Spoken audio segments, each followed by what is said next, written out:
Há muita coisa na nossa vida que às vezes parece que acontece por acaso. E esses dias, uma coisa bem simples, o meu carro caiu a calota direita. E eu fiquei preocupado, eu digo, eu tenho que comprar uma calota só, né? E andei aqui até Engenheiro para ver se via no caminho a minha calota, não achei. Era uma quinta-feira. No sábado à noite nós estávamos andando com a minha esposa e eu disse, vamos passar aí na portaria, ver se chegou a Veja. E quando chegamos aqui na portaria, parece que uma voz me disse, olha, levante a caixa aí da assistência social. E eu levantei e a minha calota estava lá. Achei seria uma coincidência muito grande, né? Mas Deus cuida das nossas calotas também, viu? Nós vínhamos na França, quando estudamos lá na Europa, nós íamos pegar um navio no porto de Gênova, na Itália. E a divisão tinha comprado a passagem e nós tínhamos que estar no porto às 9 da manhã. Mas Colonges é meio longe e tem que atravessar todos os Alpes, inclusive o Monte Branco por baixo. E o nosso companheiro que ia nos levar, ele atrasou muito, trabalhava em Genebra, e nós saímos, já era bem mais que meia-noite, e dificilmente chegaríamos às 9 horas no porto. Chegamos perto de 11 horas, achamos que tinha perdido o navio. Mas quando chegamos, estávamos recepcionistas ali recebendo os passageiros, eles disseram, olha, vocês têm que ir para o hotel. Digo, mas por quê? Houve uma greve de um dia no porto, e o navio saiu amanhã de manhã. São muitas coincidências, que às vezes achamos ser coincidência, mas eu creio que Deus dirige as nossas vidas. Eu nasci numa família numerosa, éramos 8 irmãos, morávamos no sul do Paraná, mas depois meu pai resolveu ir para o norte do Paraná, e lá ele colocou um comércio, uma loja, e nós éramos ali 2 irmãos, meu irmão mais novo, Oséias, que agora está nos Estados Unidos, e eu, éramos os caixeiros, os vendedores da loja. Mas eu tinha muita vontade de ser um missionário. Eu digo, não posso ficar aqui. Eu não tenho propensão para ficar dono de uma loja ou de um balcão. E eu pensei, teologia não dá para fazer mais porque Jesus vai voltar antes. Não vai dar tempo. Então eu me inscrevi para ser comportor evangelista. E então, no mês de março de 59, eu assisti um curso de comportagem ali em Londrina e comecei a comportar. E Deus me abençoou muito, porque eu vendia muito e estava ganhando bem. Mas o meu irmão que estava estudando no IAP, em Curitiba, e esse é um outro caso, ele esteve em São Paulo na formatura do meu irmão mais velho, e papai estava pagando estudo para ele, e aqui no IAE em São Paulo, o grupo de alunos animou muito meu irmão para vir estudar. Você precisa estudar, não pode ficar na loja do seu pai. E naquele ano de 59, então meu irmão foi para o IAP e eu fui para a comportagem. Então meu pai perdeu 2 vendedores. Ele ficou meio chateado, né? Depois ele compreendeu que era o melhor, que nós precisávamos ir para o estudo, estudar. Lá na nossa cidadezinha só tinha até a 4ª série. Então o meu irmão me disse, olha, venha para o IAP, você vai estudar aqui. E eu daí no segundo semestre de 59 eu fui para o IAP. Ali fiz uma admissão ao ginásio, já com 22 anos, e a 5ª série comecei com 23 anos. E foi um ano de muitas bênçãos ali. No ano anterior eu tinha sido aluno da admissão. No ano seguinte, como eu ia bem como aluno, fui professor do curso de admissão. Então progredi bastante naquele ano. Mas eu tinha muita vontade de me empenhar na obra, na pregação. E naquele tempo havia muitas escolas onde se pegavam professores que não tinham ainda o curso de pedagogia e que podiam ser também pequenos pastores das igrejas. Eu escrevi lá, falei com o diretor de educação, que me desse uma igreja e uma escola, e ele me mandou para Sertanópolis, norte do Paraná. Naquele ano, o pastor Itanel fez uma série de conferências em Sertanópolis, o pastor Davi Moroz também, Então pudemos nos conhecer melhor com o pastor Itanello e com o pastor Davi Morosso. Nesse tempo, então eu fazia a 7ª série à noite, no colégio estadual lá. E lá havia um rapaz estudando também, que agora tornou-se meu consogro, o pastor Gumercindo. E ele foi meu colega ali, e animei-o na fé, ele estava meio desanimado, oramos com ele, e ele se firmou na igreja, batizou-se inclusive, e foi uma experiência bastante boa lá naquele lugar. Porém, eu achava que devia continuar em Curitiba. Voltei para Curitiba e trabalhava, arrumei já um bom emprego e estudava à noite. Mas um dia, o pastor Itanel veio em Curitiba, Itanel Ferraz. Você deve me conhecer, ele faleceu há pouco tempo. E ele, que me havia conhecido em Sertanópolis, disse: olha, eu preciso de um obreiro bíblico lá em Londrina, e você vai lá trabalhar comigo. Eu digo: mas eu estou tão bem aqui em Curitiba, frequento a igreja central, uma igreja boa. Disse: não, você tem que ir para lá. Eu não disse nada que iria ou não, mas ele foi para Londrina e me mandou um bilhete, até era num papel bem rústico assim. Diz: olha, já arrumei um lugar para você estudar no colégio londrinense, melhor colégio aqui da cidade. Já arrumei um lugar para você morar. Despache a sua lambreta e venha. Eu tinha uma lambreta, né? Então achei que era um chamado de Deus. Então fui para Londrina e ali trabalhamos uns 3 anos. Trabalhei com o pastor Itanel, depois o pastor Boger trabalhou também lá, trabalhei com ele. E depois voltei então para Curitiba e trabalhei lá com o pastor Floriano, com os jovens desbravadores. Trabalhamos de obreiro bíblico do pastor Cesócio César. E no último ano de 1966, no último semestre, eu voltei para a comportagem, porque eu precisava ir para o IAE fazer teologia e precisava então ter os recursos. E naquele semestre eu trabalhei e nunca ganhei tanto. Foi uma grande bênção, muito mais recursos do que eu precisava.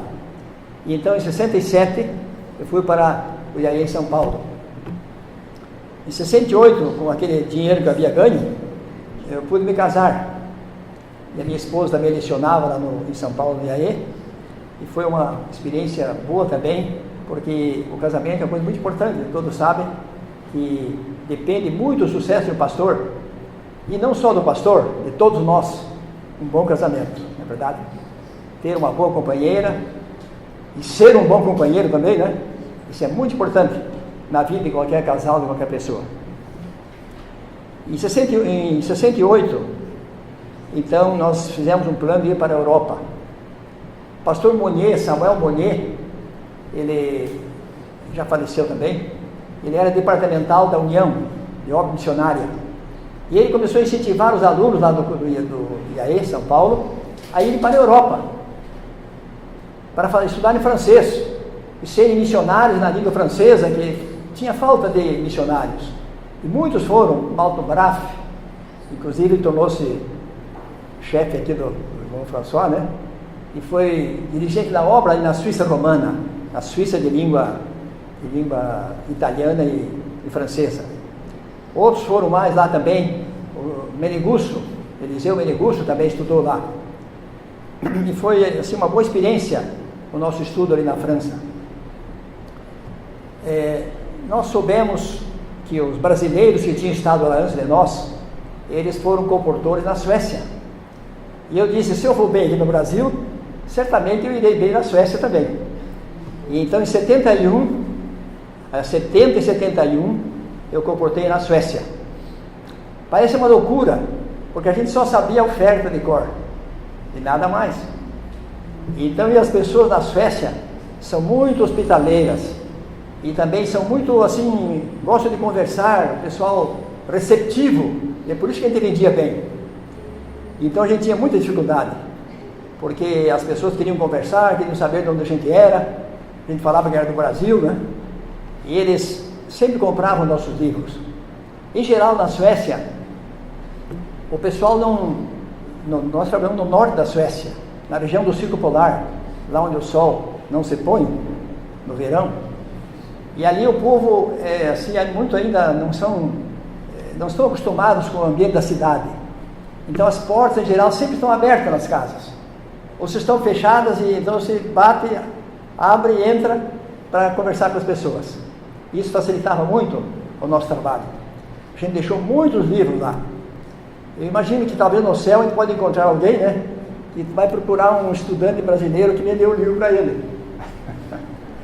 Um dia eu cheguei, agora é diferente, mas em 72, 71, por aí, as casas do interior sempre tinham os fios de telefone. Então, se eram 6 fios, a gente sabia que tinha 3 casas. Então, a gente entrava naquele caminho. Eu trabalhava com o carro, com a Kombi que nós tínhamos, e o meu colega trabalhava com a bicicleta na cidadezinha, e eu trabalhava nos arredores. Então eu desci, sabia que havia 3 casas, 2 casas estavam fechadas. Se a porta está fechada, eles põem a chave embaixo de algum tijolo e saem. Mas se a casa está aberta, você entra e procura o dono. E quando eu ia saindo, não achei ninguém em casa, ia saindo, o dono ia chegando. Daí ele pegou a minha pasta, lá entregue, é pronta entrega, já leva a pasta cheia de livros para entregar. E ele pegou a minha pasta e começou a olhar os livros e ia pôr debaixo do braço. Digo, opa, vou fazer uma boa venda aqui. Todos os livros mais religiosos ele pegou e colocou embaixo do braço, fez a conta, me pagou, e ele entrou contente em casa e eu saí contente também. E pensei comigo, talvez esse homem será realmente um servo de Deus, porque ele vai procurar encontrar a verdade nesses livros e será um cidadão do reino de Deus também. Depois que nós fizemos então o nosso trabalho lá na Europa, o nosso estudo, nós tínhamos que receber um chamado. Então fomos, alguns nos consultaram para trabalhar em Portugal ou em Angola, mas nós tínhamos plano de vir para o Brasil. Então nós pensamos, o primeiro chamado que nós chegar aqui, nós vamos aceitar. E chegou do Brasil para trabalhar no Paraná.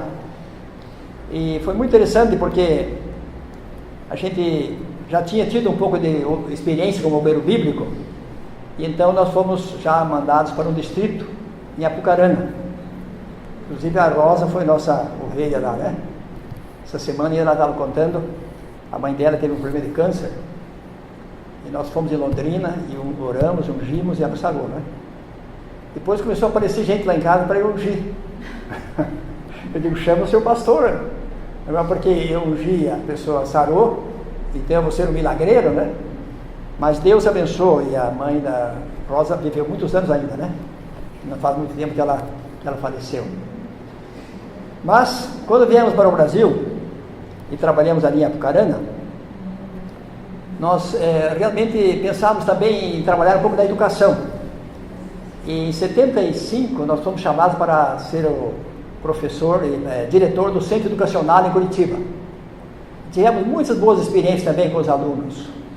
A escola as nossas escolas são uma bênção. Eu creio que nós deveríamos apoiar as nossas escolas, enviar nossos filhos para as escolas adventistas. Aqui mesmo temos o exemplo de como está bem aqui a nossa escola. E depois disso, nós fomos pastor em Vista Alegre, em Curitiba, e dali nós fomos para o IAP. Lá trabalhamos junto com a Maurina, né? Tivemos muitas experiências interessantes ali, irmãos.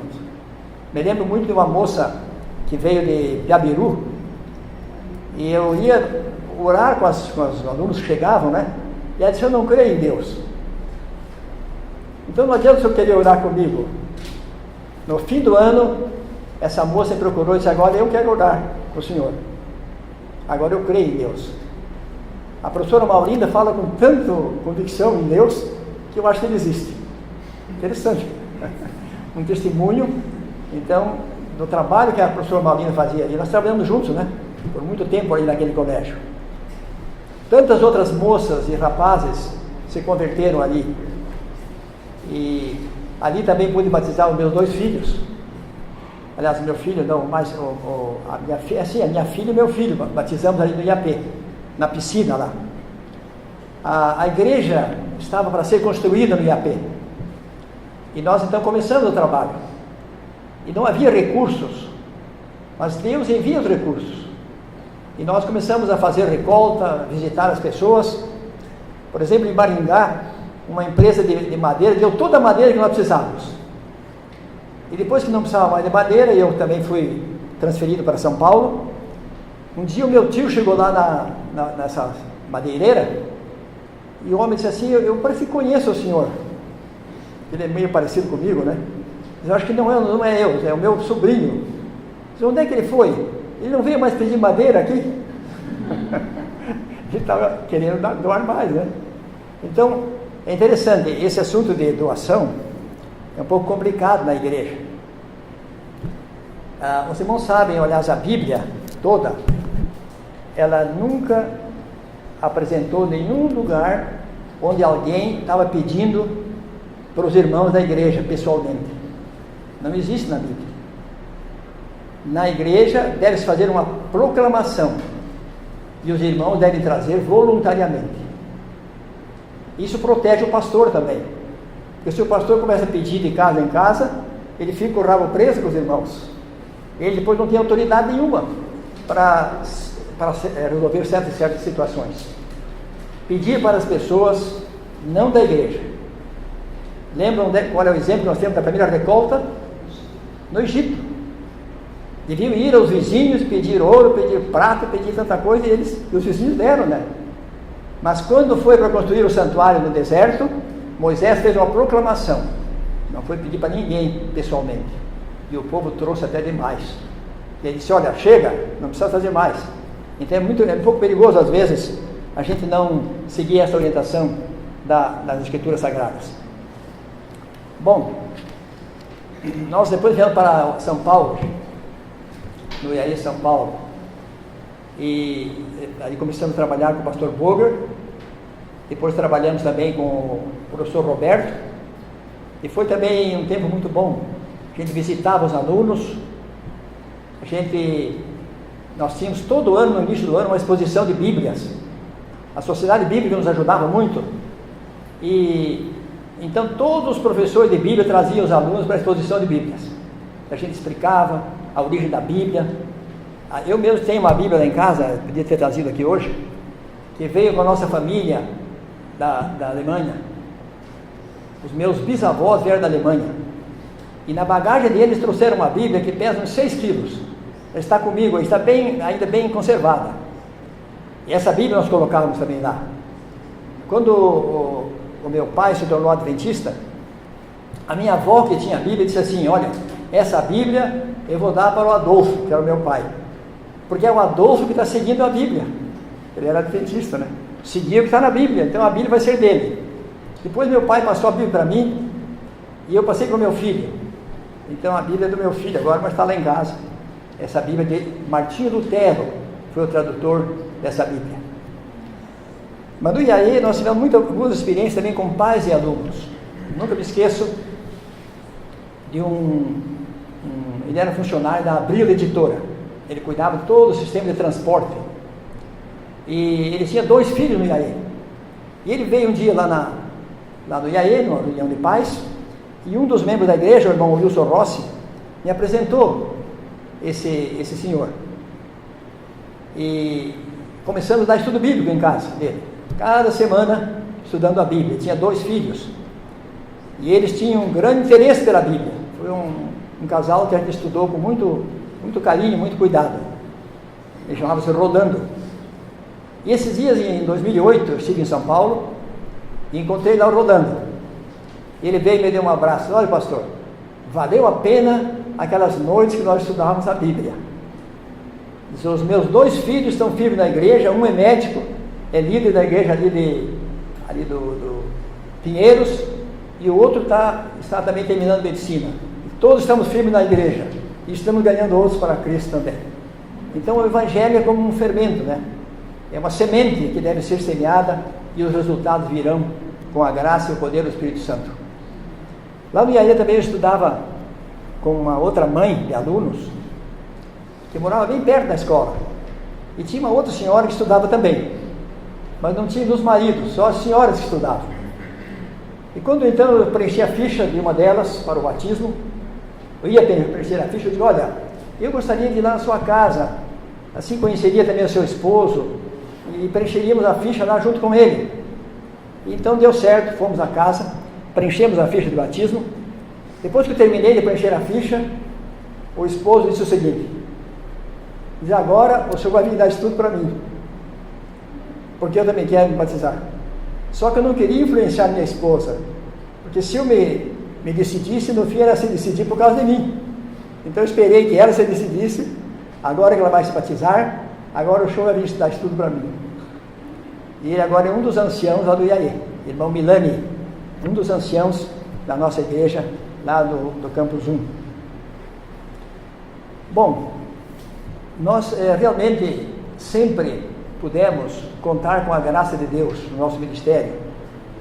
Eu creio que quando eu realmente achei que devia fazer o curso de teologia, eu sempre pensava que não há um trabalho mais extraordinário do que esse, porque estamos constantemente em contato com o quê?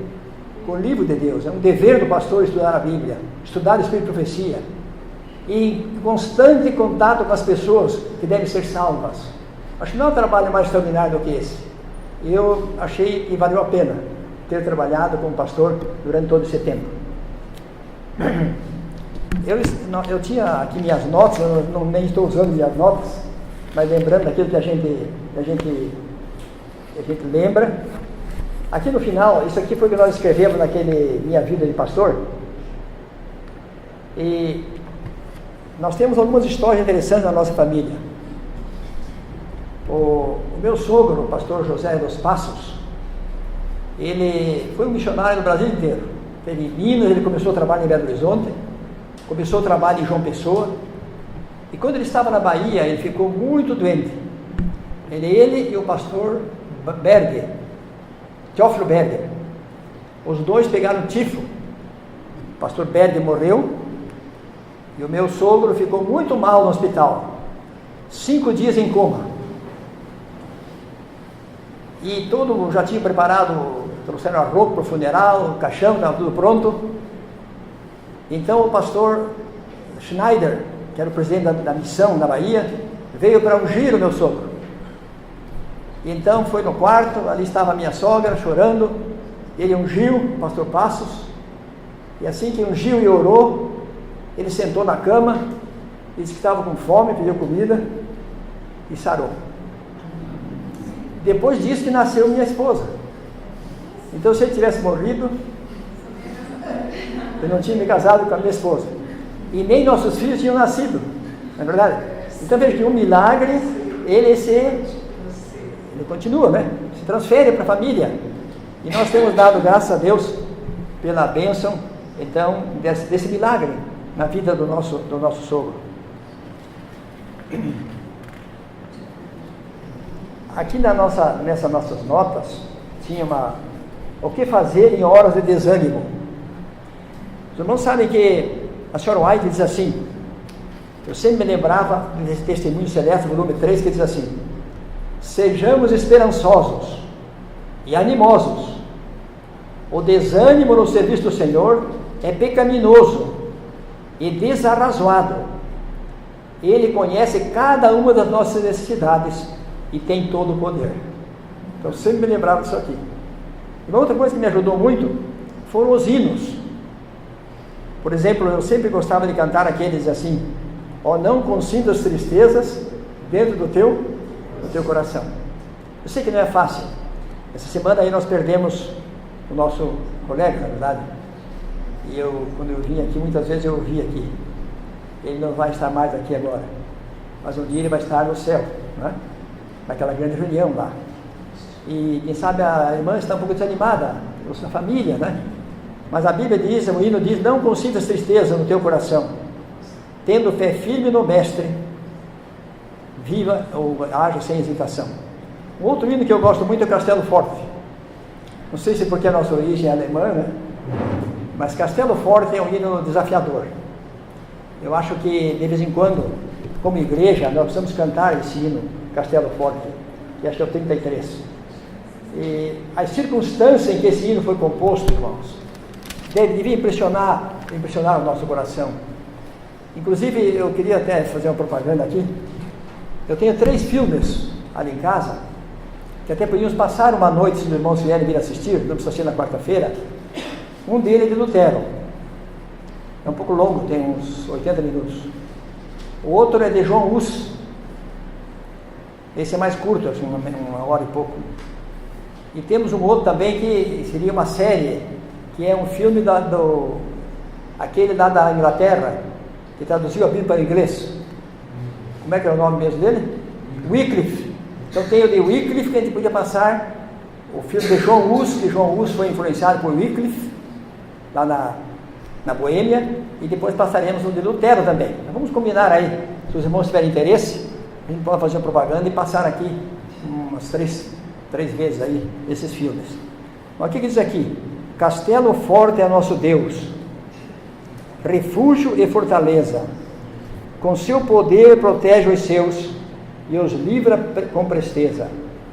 Com fúria pertinaz nos segue Satanás, com artimanhas tais e astúcias tão cruéis que iguais não há na terra. Então vejam, ele enfrentou lutas tremendas, Lutero, mas ele depois diz mais adiante, na última linha diz assim: sim, que a palavra vencerá, sabemos com certeza, e nada nos assustará, com Cristo por defesa. Se temos de deixar parentes, bens e lar, embora a vida vá, por nós Jesus está, e dar-nos ao seu reino. Que Deus abençoe, irmãos, a fim de nós possamos ter a fé desse nosso pioneiro, desse homem de Deus. Não sei se haveria alguma pergunta, quem sabe, sobre o que nós falamos aqui. Eu creio que está na hora de irmos terminando, mas é muito interessante, porque nós visitamos lá na cidade de Constança o lugar onde João Hus foi queimado. Existe uma enorme pedra na beira do rio Reno, e ali tem o nome de João Hus, o ano em que ele foi queimado, e logo embaixo tem o nome de Jerônimo, que era o companheiro dele, que foi queimado depois, ali naquele mesmo lugar. Então nossos antepassados tiveram muitas lutas, irmãos, e nós vamos ter algumas lutas ainda também. Eu estou terminando agora, seguindo o ano bíblico, essa semana terminei o livro de São Mateus. Se nós lermos bem o que Jesus falou ali, na verdade, nós ainda teremos muita dificuldade pela frente. Nós às vezes reclamamos dos nossos queridos que dormem, como é o caso do pastor Osmundo, mas eles estão mais felizes do que nós, porque nós teremos dificuldades pela frente ainda, não sabemos o que ocorrerá, mas Deus operará poderosamente em nossas vidas. Eu queria ler um último pensamento aqui, que é do livro da Sharon White, Mensagem para a Igreja Hoje. O que a Sharon White diz aqui? Na página 13. Onde está aqui, só para ler, para nós terminarmos com uma nota positiva. A Sharon White diz que a igreja, nos últimos tempos, Deus terá uma igreja poderosa, e que no final dos tempos, homens e mulheres cheios do poder do Espírito Santo irão de porta em porta, de lugar em lugar, iluminando a terra, curando os enfermos e fazendo milagres e maravilhas, e que por toda a terra será a mensagem de Deus conhecida. Que Deus nos ajude para nos prepararmos para esse dia, irmãos. Esses dias, um dos alunos da nossa classe, que é o pastor Leitão, ele disse que contou uma experiência interessante. Eu vou terminar com essa experiência. Diz que um jovenzinho, um adolescente, foi convidado a pregar na quarta-feira à noite. E era quando nós estávamos estudando aquela lição do trimestre passado, do revivamento, né? E aquela semana tinha se falado sobre a oração, o desejo, necessidade de orar. E ele chegou lá e disse que tinha pouca gente na igreja. Ele falou: mas que coisa, eu pensei hoje que ia estar cheio aqui, porque nós estamos estudando essas lições tão importantes, e o povo não veio. Então muitas vezes nós temos a mensagem, mas temos dificuldade de aceitar a mensagem, de obedecer. Na lição anterior que nós estudamos, eu li, e eu fiz plano de estar sempre aqui à noite nos cultos. Nós tivemos agora esses dias atrás, por causa dos nossos netos, que é bem nessa hora do culto que eles tínhamos que estar cuidando deles lá, né? Mas agora que já o consolo chegou, nós estamos mais livres para vir aqui. A Sharon White disse, no pensamento daquela outra lição anterior, que a oração pessoal tem muito poder, mas que a oração de conjunto da igreja tem mais poder. E Jesus disse: onde estiverem 2 ou 3 reunidos em meu nome, estarei no meio deles. Há poder na oração, irmãos, na igreja.